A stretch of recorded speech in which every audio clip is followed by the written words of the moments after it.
I'm here today to sort of tell you guys the story of Good and how we came to be and sort of how we've evolved over the years. And it's a story that starts right here in Los Angeles, clearly. And a lot of people think it's strange that we are a media company and we're based here and not in New York. But what most people don't realize is that we actually started life as a film company. Our founder came out to Los Angeles with the goal of creating entertaining movies about things that matter. He wanted to sort of use the medium of film, which, you know, sort of we all know at its best is this medium that can sort of connect with people in like a real visceral way and you know, influence their emotions and influence the way they think and change their behaviors. So he wanted to use that medium to sort of get better, positive social messages out there. But his real innovation was the way that he thought about the actual movies that he wanted to make, which was that he realized that the movies needed to be awesome as movies before they could be sort of impactful as movies. So he wasn't willing to kind of sacrifice the entertainment value of the movie for whatever the message was that the movie was ultimately trying to give. So that was kind of the plan for Good at the beginning. But what we realized really quickly is that it's really hard to make movies. It's really expensive. It takes a long time from when you sort of have an idea to when it might actually become a movie, or if it becomes a movie. But the hardest thing for us to get past was that movie companies don't really have a lot of brand value. Like, no one's getting excited to go see like a Paramount picture. You get excited to go see a movie because of who's in it or who's directing it. You don't really care about, you know, sort of the companies behind movies making them. And because we were trying to sort of, you know, start a movement in a lot of ways, we felt like it was going to be hard if we didn't have a brand people could sort of rally around. So the movies thing didn't make a ton of sense, but the idea of that, you know, you could create media that would sort of influence thoughts and behavior and potentially change people's actions, we felt like that was kind of a true idea and a right idea. And even more importantly, we felt like the idea that whatever, you know, content and media we were going to create, it had to sort of clear the hurdle of being interesting and entertaining and exciting before it could be meaningful was an idea that we felt like made a lot of sense. So about 6 months after the film company started, we sort of had the idea to make this magazine. And like the film company, we wanted to make an entertaining magazine about things that matter. So what does that mean? You know, we kind of have an idea of what entertaining is. Entertaining things are, you know, they're fun, they're smart, they're interesting, they're visually compelling, good storytelling. We have a sense of what entertaining magazines are. They're the kind of magazines that we bring into bed with us, that we, you know, bring to the beach with us.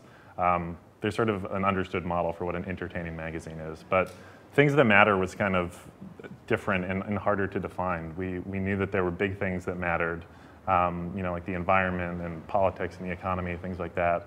But we also knew that sort of different things mattered to different people, and we kind of just wanted to get people excited about whatever mattered to them. So the first cover of the magazine, which it'll probably cycle through at some point, but it was all type, and it said blank, like you give a damn.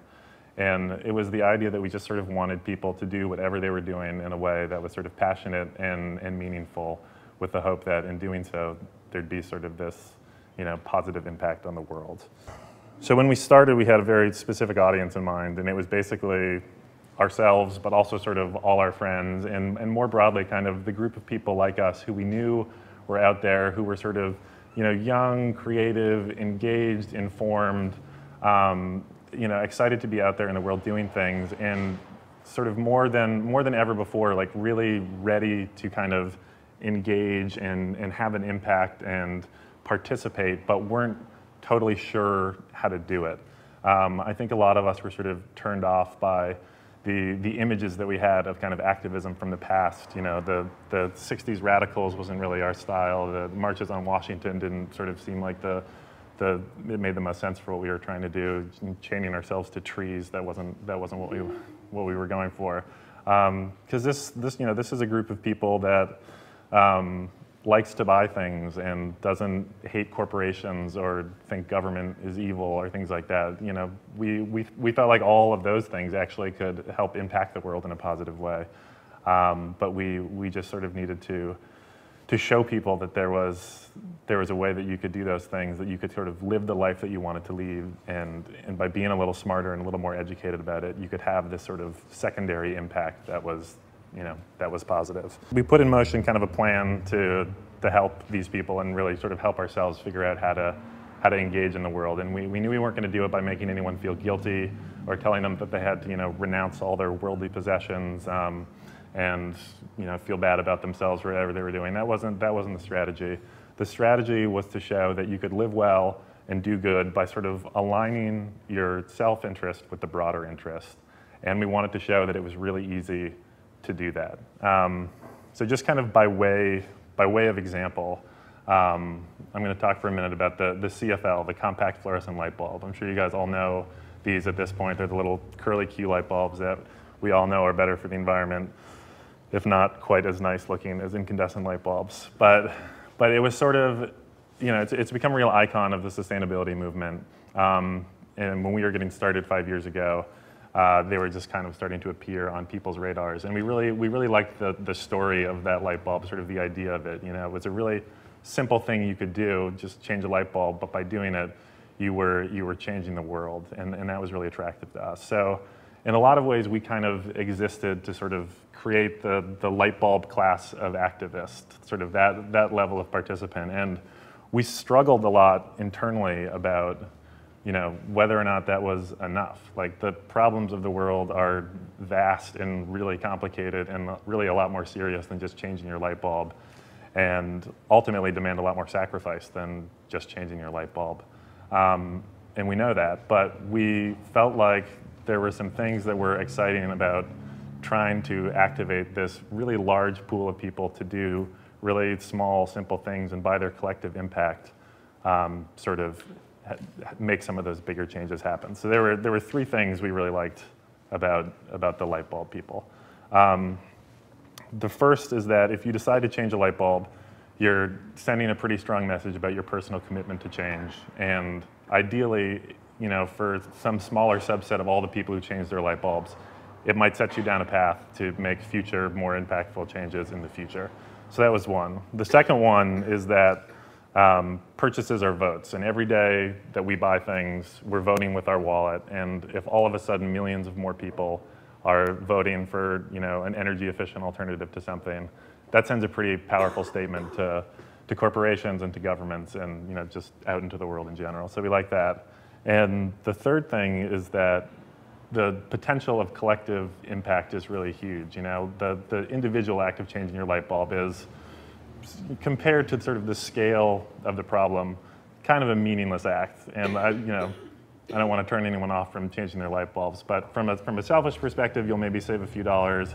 And from sort of a carbon savings perspective, compared to the size of that problem, it's really, it's not even a drop in the bucket. But if you think that in your act of doing it, you're sort of agreeing with all the people who you don't know in the world, but who are just like you and sort of think about things the same way, there's really a much larger group that's making this impact that actually does have a difference. So for those reasons, the light bulb story was really something that we got behind, and we just liked how simple it was. We liked the idea that someone walks into the store, they see the rack of light bulbs, you see incandescent over here, you see compact fluorescent over here, and just by being a little more informed, being a little more educated about it, you can make this better choice that has this sort of positive secondary impact for the world. And so that sort of thinking informed a lot of the products that we ultimately developed at Good. So yeah, let's talk about those products for a little bit. I'm sort of going to walk you through the evolution of everything we've done. It's not like a lot.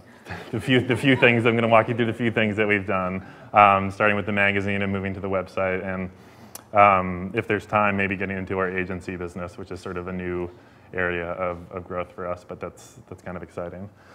But yeah, the magazine, we'll start there. That's the oldest. That's what we're It's what we're the most well known for. And yeah, so our first issue was in September 2006. So next year is going to be our 5-year anniversary, which is exciting for us. Feels like a long time. It's not really that long. But yeah, when we started, people thought we were kind of crazy to start a magazine, given sort of the direction that media was heading in. We had a lot of people tell us, like, why aren't you just starting a website? And they were probably right, but at the time we felt like magazines still occupied this sort of special space in kind of the media pantheon. And we felt like, if we were really trying to create a movement, the magazine would be such a great sort of banner to rally around and such a good invitation into the brand of good. So we decided to go ahead with it, but we knew that if we were going to do it, we kind of needed to earn it and sort of do it in a way that made sense given what our mission was and given that we were a bunch of young guys starting a magazine instead of a website. And the way that we did that was by actually being in LA ended up being really helpful for that. I said before that people think it's strange that we're not in New York. And I think it's true. I think we miss out on sort of being easily plugged into the media world that is New York, and I think there are probably benefits of doing that. But the nice part about being in LA is we were sort of a good distance from that echo chamber too. I think if we'd been in New York, we would have felt this pressure to sort of do things the way they'd always been done, and we knew that a lot of those ways weren't that smart, and so we kind of observed from a distance and then chose our own path. So we spent about a year trying to figure out how magazines work and trying to understand the industry, and then we all sat down in a room and we were like, all right, this is the landscape of magazine making. What makes sense and what doesn't. And the thing that stood out to us as just like totally crazy and made no sense at all is the way that most magazines get subscribers. Not enough people know that the way that most magazines get subscribers is just by sending out millions upon millions of pieces of junk mail and hoping that some like tiny sliver of people respond to that, and that's how you get your audience. It's the standard industry practice, and it struck us as just like totally crazy. We were basically told, if we wanted to get 50,000 subscribers, we had to spend $1 million, send out 1 million pieces of junk mail, and if we were lucky, sort of the best case scenario, maybe 5% of those people would respond and want to subscribe. And it just didn't make any sense. Like, we never respond to junk mail. We didn't know anyone who responded to junk mail. We didn't really want junk mail responders subscribing to our magazine. So for a lot of reasons, it just seems silly. And we said there's got to be a better way to spend $1 million and get 50,000 subscribers. And it turns out there was. We found one, and we called it the Choose Good campaign. And the way it worked was we partnered with 12 nonprofit organizations, nonprofits who we thought were doing really interesting, innovative things. And when you subscribed, you'd give us $20, and we'd turn around and we'd give that $20 to whichever one of these 12 nonprofits that you were most excited about. And there were two things that were awesome about this. One is that it really motivated the nonprofits to reach out to their constituents, to their list, and be like, hey, there's a new way you can support us, and it has a little benefit. But the really exciting part was that we had tricked you guys, the subscribers, into aligning your self-interest with the broader interest. It's just like the light bulb. You were going to subscribe to a magazine that you were excited to get, but by making a slightly more informed choice about which magazines to subscribe to, you were having this positive secondary impact. So that was really exciting to us. So that was the Choose Good campaign, and we really liked how it allowed us to kind of bake our values directly into our business before we had even launched. But then we had to figure out how to actually bake those values into the product itself, the magazine. And it took a little while for us to figure out what that meant and how we were going to do it, but we ultimately kind of landed on these 3 pillars, which have kind of come to define Good Magazine and sort of all the products we do. And the first one is that we decided to care about design, which may sound really obvious to a room full of really cool-looking people like you guys.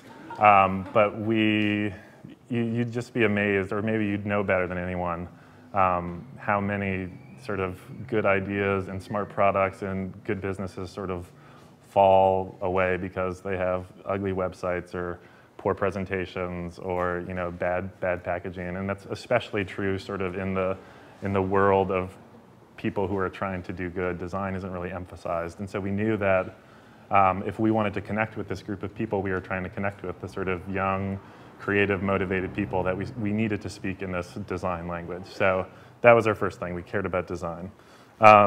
The second was infographics and data visualization.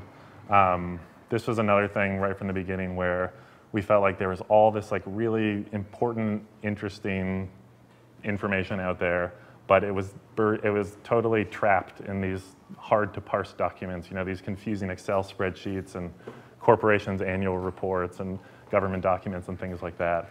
But we knew that if we could, or we thought that if we could, extract the relevant bits of data and then present it in a visually compelling way, we'd have a really great storytelling tool at our disposal. And so that's why we sort of got into infographics the way that we did. The third area, and this is really sort of the sweet spot for us, is that we focused on telling stories at the intersection of creativity and impact. This is another thing we talked a lot about internally, because there are just so many people out in the world sort of doing good or trying to do good in their own ways, and you sort of have to support everyone who's trying to make the world a better place, no matter how they're doing it. But we knew that good couldn't just be a back-patting machine for anyone who was trying to do good. We really needed to focus on the stories of the people who were doing good in the most innovative and interesting and inspiring ways, because we knew that those stories are the kind of stories that might actually compel someone to action, or at least get them thinking about good, or get them thinking about participating in a new way. So those three things: design, infographics, and stories at the intersection of creativity and impact. Those are sort of the three things that we kind of spent a couple years teasing out in the pages of Good, and have ultimately come to kind of define the brand. At a certain point, and by certain point I mean in 2008 when the economy got really bad, we had to face some hard truths about the kind of long-term viability of the magazine product as sort of the center of our business, given how big we wanted this to grow and how many people we wanted to reach. And we realized that it wasn't going to scale in the way that we wanted it to, despite how much we loved it and felt like it was a great representation of what we were trying to do.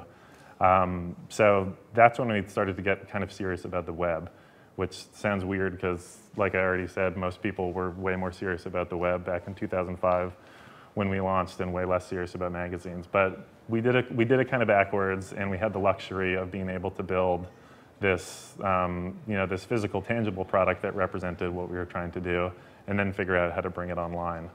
And I think the hardest part of bringing it online was just sort of getting our heads around the idea that the magazine wasn't going to be the center of our business anymore.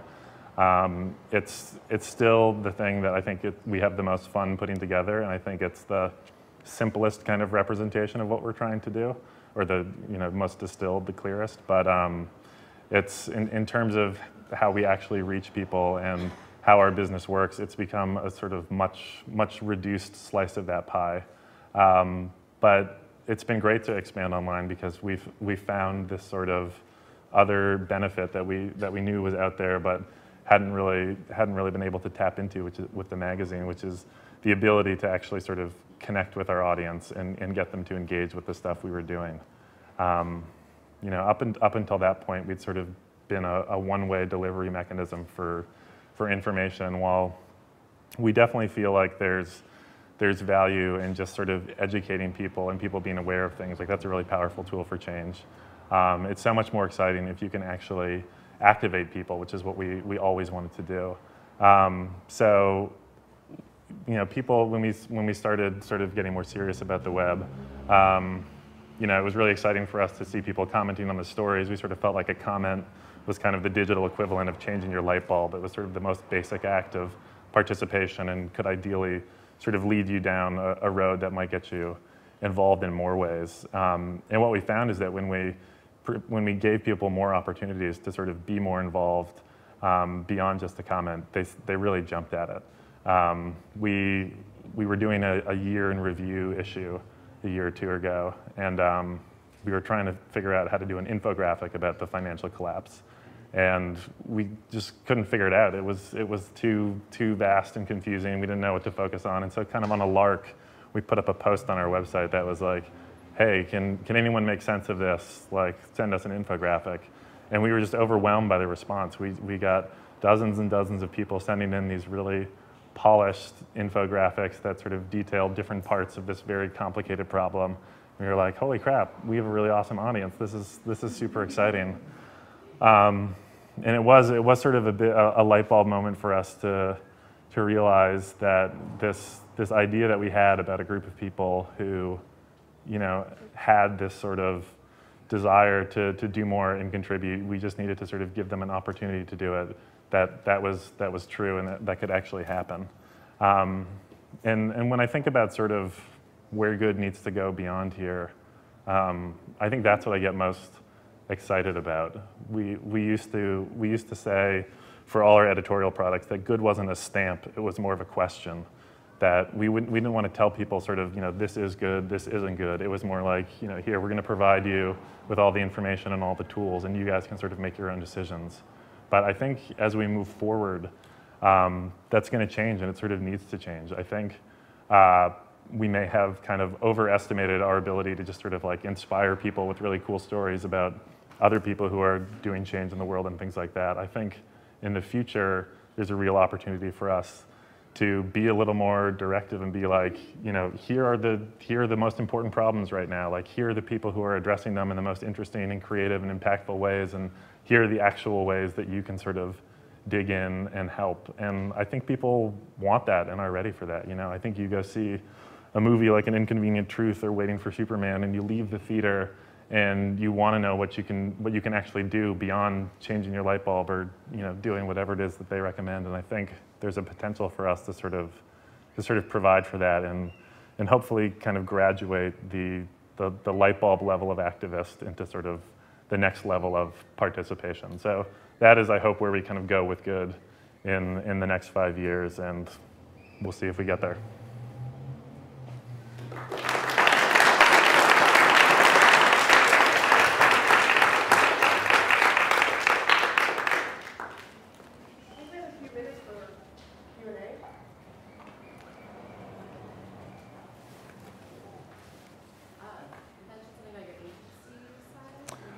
Yes, that's right. I forgot to mention that.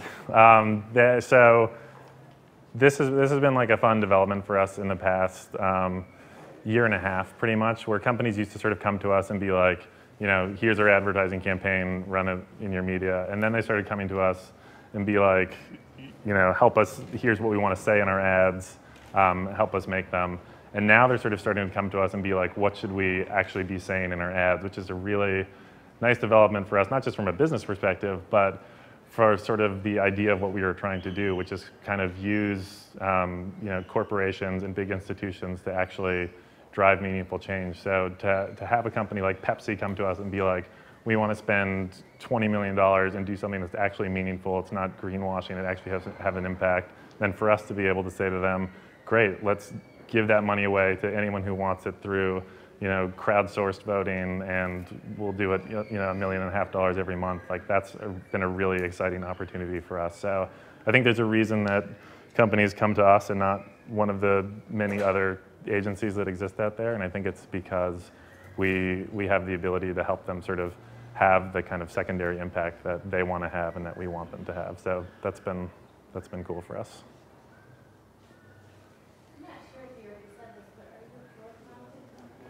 We are a for-profit company. That's been a big part of our whole thing from the beginning, is that we feel like you have to be able to actually like live your life and also do good. It's not just about sacrifice. It's not about altruism. It's just sort of, this is the whole aligning your self-interest with the broader interest. If we weren't able to sort of work as a company, then our whole idea would be kind of bunk. So your revenue stream from the website is advertising? Yeah.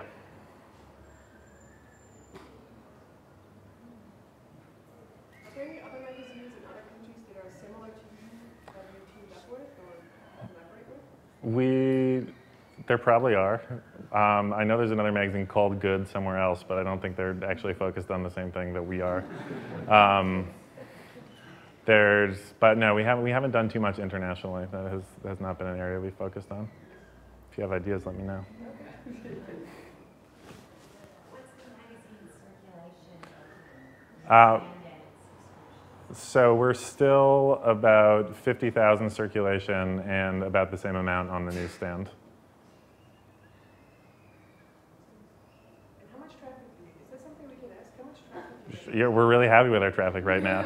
We get on average, it's about 2 million. We had a really big spike earlier in the year, up to 4 million a month unique visitors, which is exciting. But yeah, we're at like 2 million and growing right now, which is super exciting. And you sort of contrast that with the 100,000 people who see the magazine every 3 months. It's really. And how does it translate like country-wise? Did you ever translate down like where in the world the readers are? Those maps exist. I haven't studied them extensively. I mean, it's like I think it's like yeah, it's like 90% U.S., but there is some international presence. I actually heard about you guys first through Starbucks. I was actually at one of those stores, and it was during the whole political season. Yeah. So I was wondering how that kind of transpired. That was awesome. So yeah, we've been like friendly with some people at Starbucks for a while, and have just been able to do some kind of fun projects with them. But in the lead up to the presidential campaign in 2008, we created these giant newsprint infographics that were distributed in all their stores. I think we did 13 of them, but they were all issue based. It was immigration, healthcare, and they just wanted to get create more of a connection to their customers. And for us, it was an obvious opportunity to create more infographics and sort of educate people about issues. So that was a win. Back to your point about reconciling a for-profit business model with sort of aligning your cultural stance. Are you curatorial about the advertisers that come up to you? As in, do you turn anyone away, or how do you go about it? This has also been an area of much sort of internal debate. There are some advertisers which I think a lot of people on staff would feel more comfortable if we weren't working with, but the ultimate decision that we made is that our readers are pretty smart people, and we give them a lot of credit for understanding that our business needs to work at a business. As a business, we're going to be totally open and transparent about feedback that we get. Like if we're running ads for something and we hear from all of our readers that this is horrible and that they don't want to subscribe anymore, like we'll respond to that and we'll publish those and we'll be open about that. But the policy is sort of let people come to us, let us run the business, and just sort of be open about our dealings and hope that the problems sort of correct themselves through that transparency. So you've never turned anyone down? We turned some cigarette companies down. We don't do cigarette advertising. And in the early days of the magazine, we were really worried that if it was filled with ads for like yoga mats and granola, that it would send the wrong message about sort of what we were trying to do, which is just be a little more mainstream and a little kind of cooler. So there were a couple smaller advertisers early on where we were like, yeah, let's hold off a little bit before we work together. But beyond that, not so much. How many writers contribute? So we have, right now, most of our content is being created in-house by sort of the 5 editors on staff, and then there's sort of a secondary network of contributing editors, which is about 5 people. And then our freelancer network is, at this point, I don't know, there are probably hundreds of people. I think in any given issue, it's a couple dozen, but we try and be pretty open to pitches. We're not kind of shut down, and we don't have just kind of our set group. Anyone who sends us a good idea, we sort of give it the time of day and see if we want to work with them. What do you think about the wave of like digital print, like iPads and Kindles and those? What do you guys think about that? And what do you think? We're not doing too much about it right now. I mean, I think our focus is more on making our website really great, and then maybe moving into making a mobile version of our website really great, rather than trying to cram what we're doing onto one of these digital devices. I was in a meeting yesterday actually with some people who are developing sort of this iPad software and ways of getting magazines onto the iPad. I think they do the Popular Science one, they do like Trans World Snowboarding. And it's pretty interesting stuff. I went into the meeting pretty skeptical. I sort of feel like, you know, you have magazines and then you have online, and these new devices are so good at going online. But the kinds of things that the way that these guys were thinking about the transition from not just kind of magazines to like tablet devices, but sort of content to a new way of interacting was pretty interesting to me and pretty forward thinking. So it's possible we might devote some more resources to that going forward, but no immediate plans. What's your brainstorming process like for picking, future magazine subjects? And is that process like user generated at all? It is a little bit, and it's become more so over the years. We sort of we get everyone together on staff in a room, and try and invite in a couple different people based on whatever the theme's going to be, who might have expertise, and then we just kind of kick around ideas for a while. But right after that meeting, we kind of organize those notes, and then we put a post up on the website that's like, hey, our next issue is going to be about this. What should we be talking about? Who should we be talking to? And we've gotten some awesome leads from there. We've gotten some contributions from there. It's been really cool. I've been a subscriber for about 2 years, and you guys have always been really good at kind of balancing the extremes. Have you found that getting feedback from both extremes affects, your ability to stay centrist?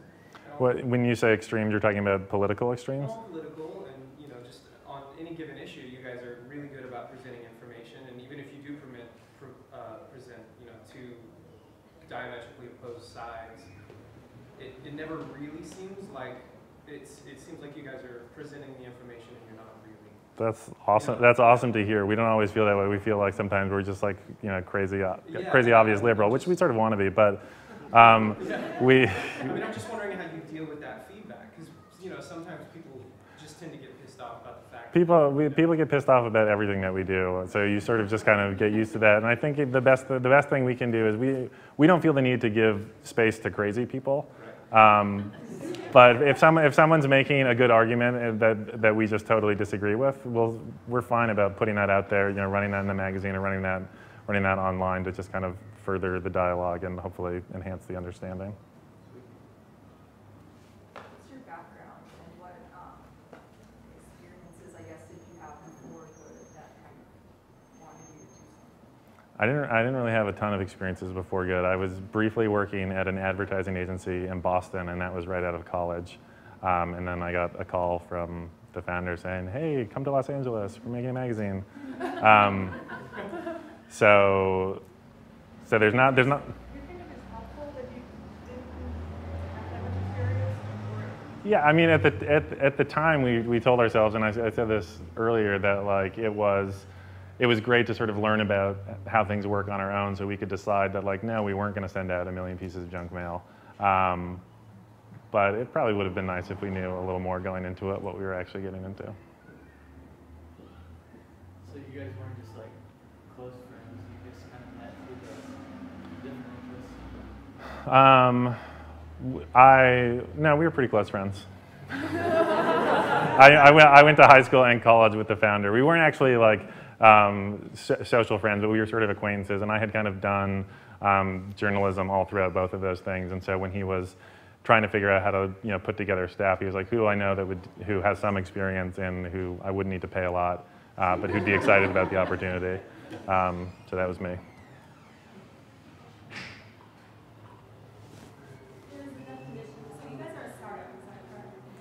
I don't know. It feels like we're still a startup. I kind of wish we weren't. I kind of wish we felt a little more organized. But we've been around for 5 years now, so yeah. I have a startup, and so it's kind of a personal question. There's a definition of a startup, which is it's a human organization that operates in conditions of extreme uncertainty. It sounds like us. So I'm